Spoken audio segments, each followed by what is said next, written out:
Woordliefde, Bybelse liefde, goddelike liefde. Kom raak saam met my 'n paar oomblikke stil voor God en in die teenwoordigheid van die Heilige Gees. Kom ons nooi vandag opnuut die Heilige Gees om in ons tydelike aardse tentwoning, ons harte, binne te kom en die onbewerkte lande in ons harte te kom omploeg, dit te eg en te bemes, en dan sy goddelike saad te saai en dit te laat ontkiem in openbaringskennis. Om vandag opnuut aan ons te openbaar hoe groot en wyd God se liefde vir ons is, en wat God deur Jesus vir ons, namens ons en in ons plek, vir ons gedoen het, omdat hy ons so lief het, tot die dood toe lief het. Die Here sê vandag opnuut aan ons deur die woord, daar lê onbewerkte lande in sekere gedeeltes van julle harte, wat nog bewerk moet word. Maar, mooi woorde, goeie bedoelinge en vroom belydenisse kan nikszeggend wees, as dit die spiere kry nie. En die waarheid is dat ons moet leer om minder oor Jesus se trefferwoorde ons hande saam te slaan, ons monde te pruil en geluide te maak, maar ons moet meer daaromtrent doen. En dan vind ons dat Christen wees eise stel, want Bybelse liefde, Christelike liefde, goddelike liefde, is altyd veel eisend. En die vraag wat ek dan aan jou wil vraag, en jy kan jouself antwoord, kom daar uit Johannes 21, vers 15 tot 17. Net hierdie woorde. Jesus vra jou vandag, het jy my lief? Het jy Jesus lief? En ek is baie seker, jy sal ook soos ou Petrus daar, ja Here, ek het U baie lief, antwoord. Maar dan kom Jesus daar in Matteus 16 vers 15, en hy vra jou, maar jy, wie sê jy is ek?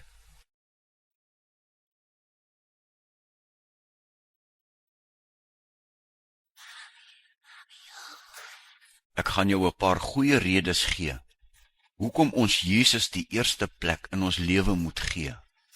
Want as God nie die eerste plek in ons lewe het nie, dan is daar nie plek vir hom nie. Want God is net tevrede met die eerste plek. Dit is hoekom hy sy seun vir jou sondes laat sterf het, sodat hy die eerste plek in jou lewe kan vul. God kan nie 'n tweede plek vul nie. Oordink dit rustig, wie en wat Jesus vir jou uit liefde gedoen het. Die liefdesinisiatief kom van God af. Liefde is nie 'n prestasie van die mens nie, maar dit is deur God begin, deurdat hy sy seun vir ons gestuur het. Sodoende het God vir die mens geleer wat liefde werklik is, en ook wat die intensiteit van liefde is, sonder enige voorbehoude. Jesus het immer sy lewe gegee om die ware betekenis van sy en God se liefde aan ons te verduidelik. Liefde is om deur die kruis van Jesus na mense te kyk. Sodra ons van die kruis vergeet, werk ons met 'n verkeerde definisie van liefde. Deur die kruis onthou ons hoe lief Jesus ons gehad het. En ons onthou dan ook dat dit is hoe God na ons kyk, deur die kruis van sy seun. Dus, as ons deur die bril van die Heilige Gees, deur die kruis na iemand anders kyk soos God na ons kyk, dan behoort ons 'n ander geredde kind van God se belange bo ons eie te stel. Dink net 'n oomblik. God het alle ongeredde mense se belange bo die van Jesus gestel. Dis wat Jesus vir jou en vir my aan die kruis gedoen het. Dit is liefde.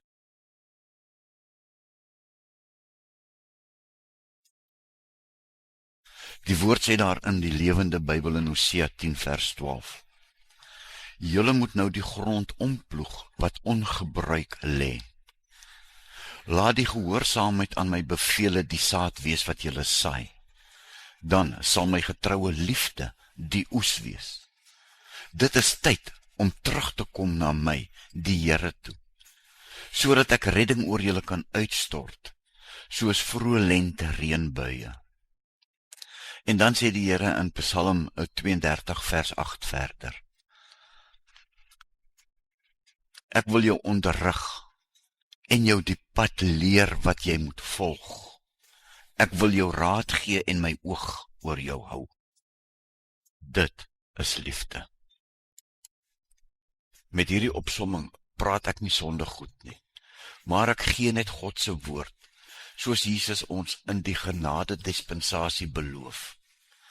Geredde, wedergebore kinders van God sal nie wil sondig nie.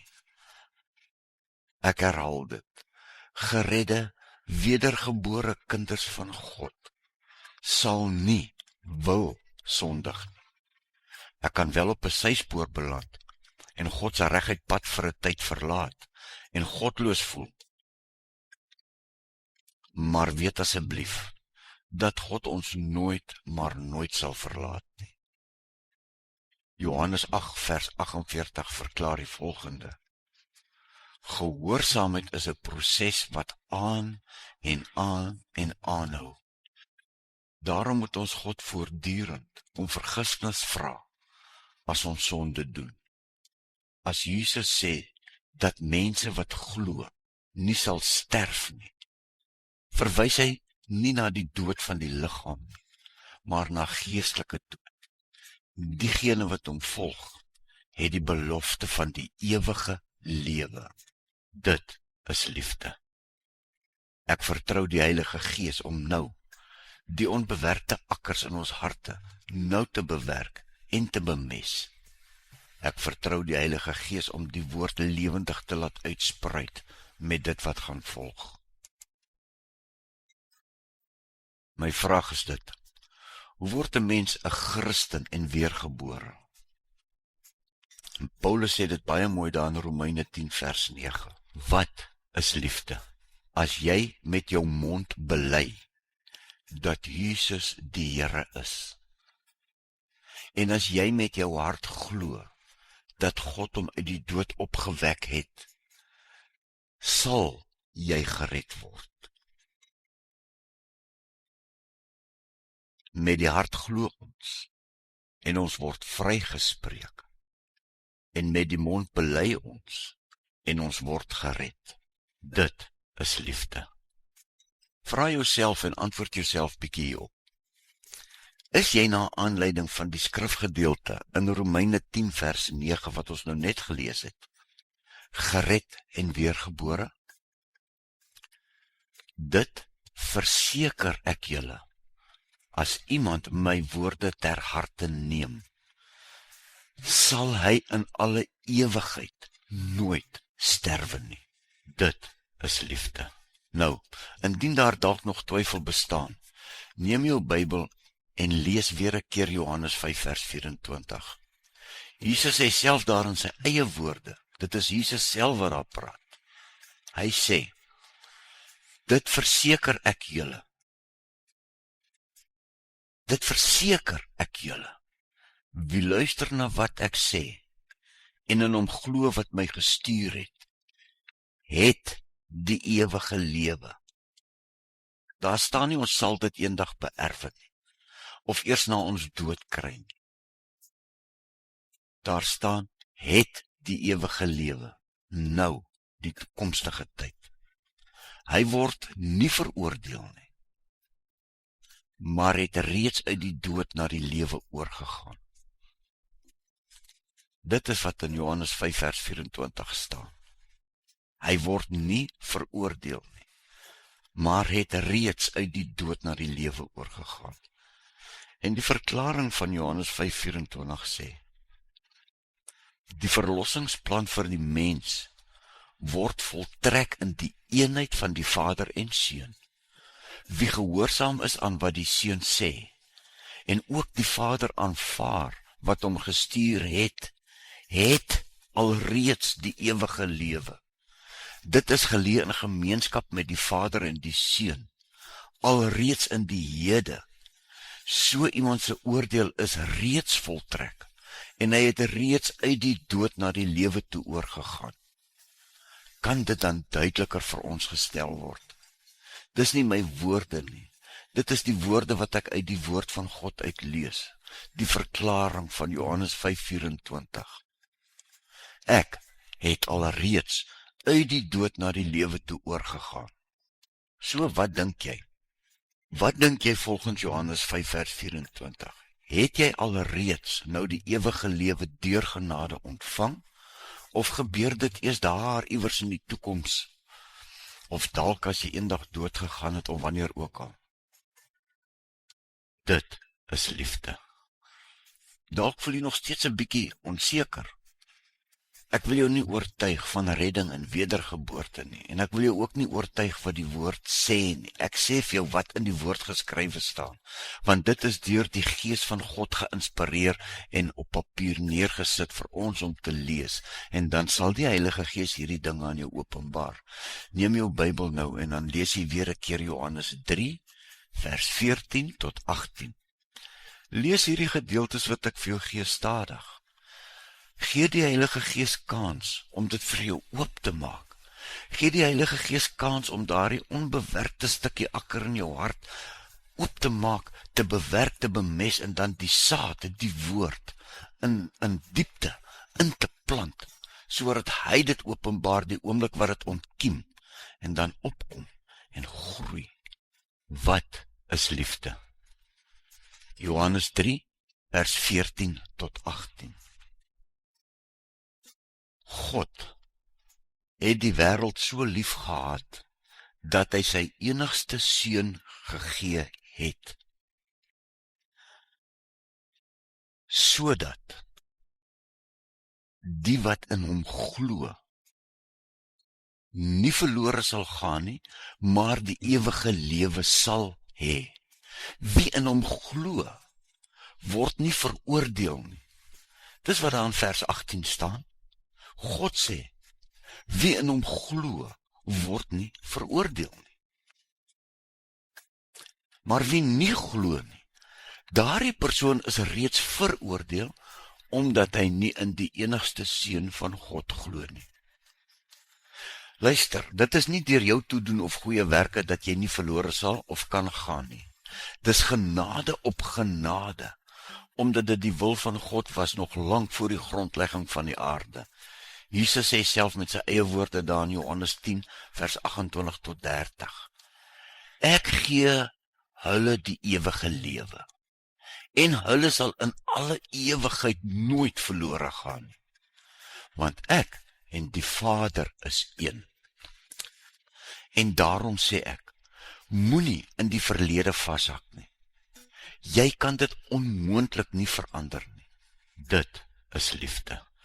Jesus het dit alreeds vir elke wedergebore kind van God aan die kruis verander. Die woord sê, in hom het ons verlossing. Efesiërs 1 vers 7. In hom het ons verlossing. In Christus lê my verlossing, alreeds in die hede.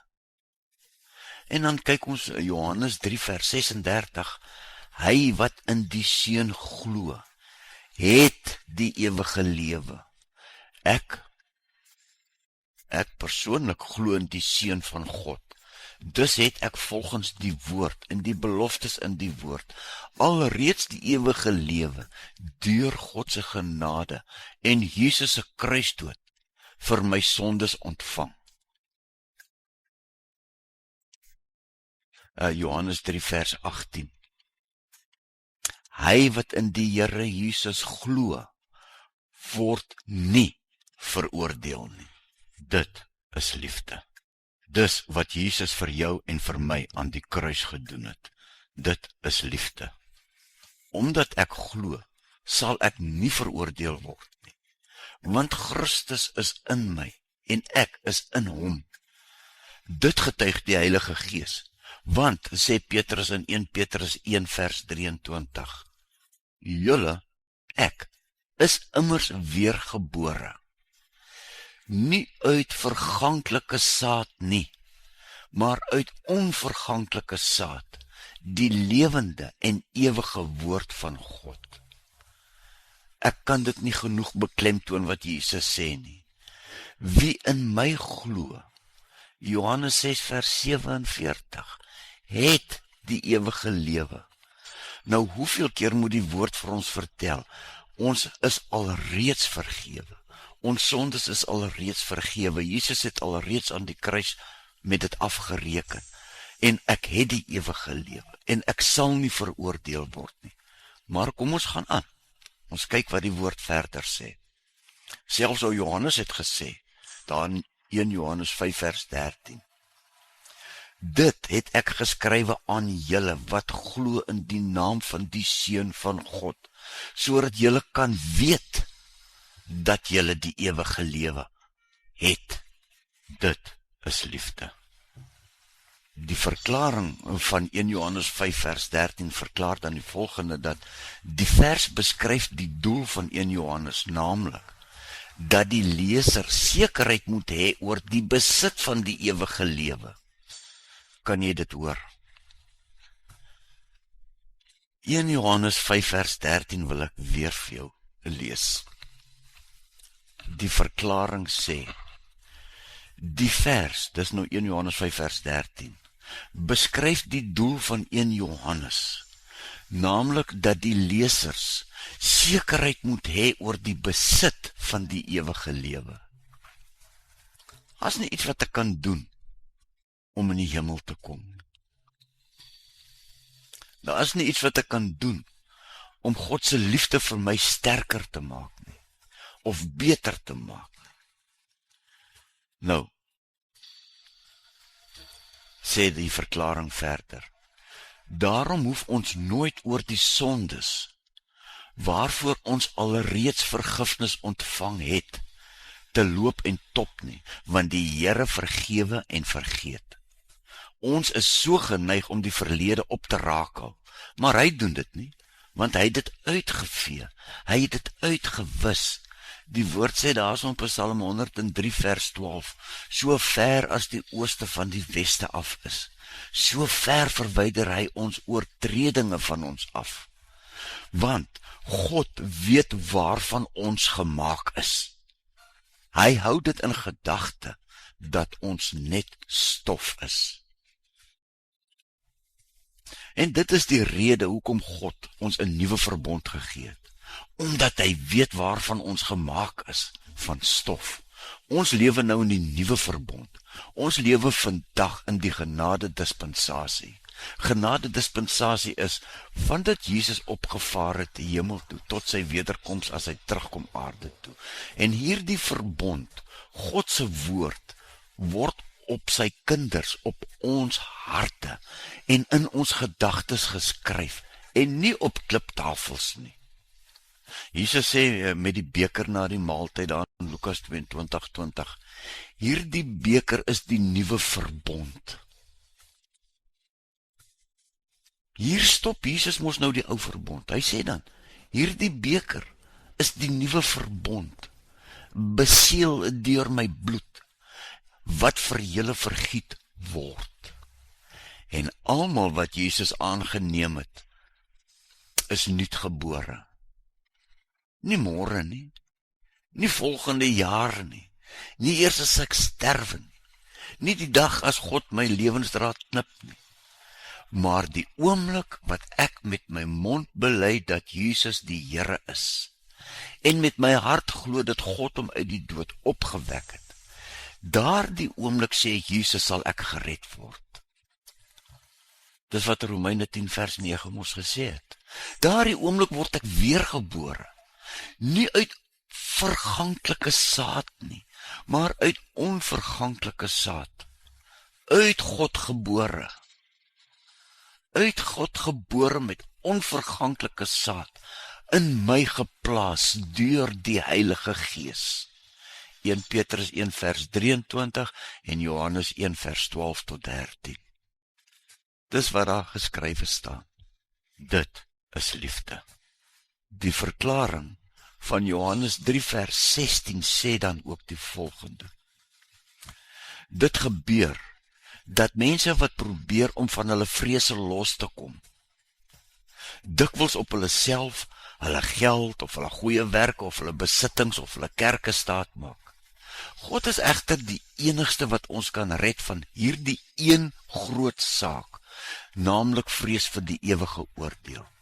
En daar is net een manier om verlos te word daarvan, naamlik, luister nou mooi, naamlik om nou reeds die ewige lewe te ontvang.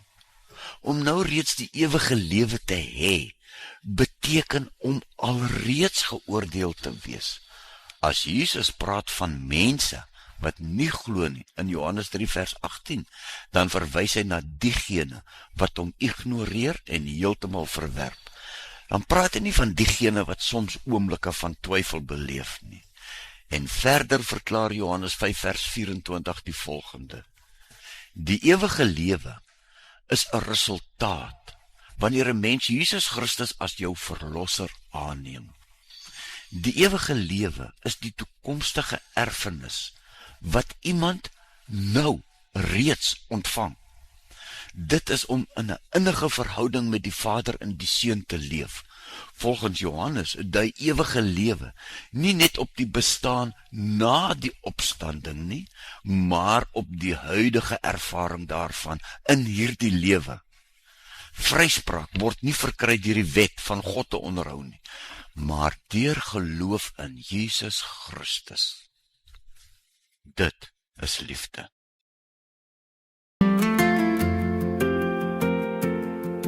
Hy kon wegstap.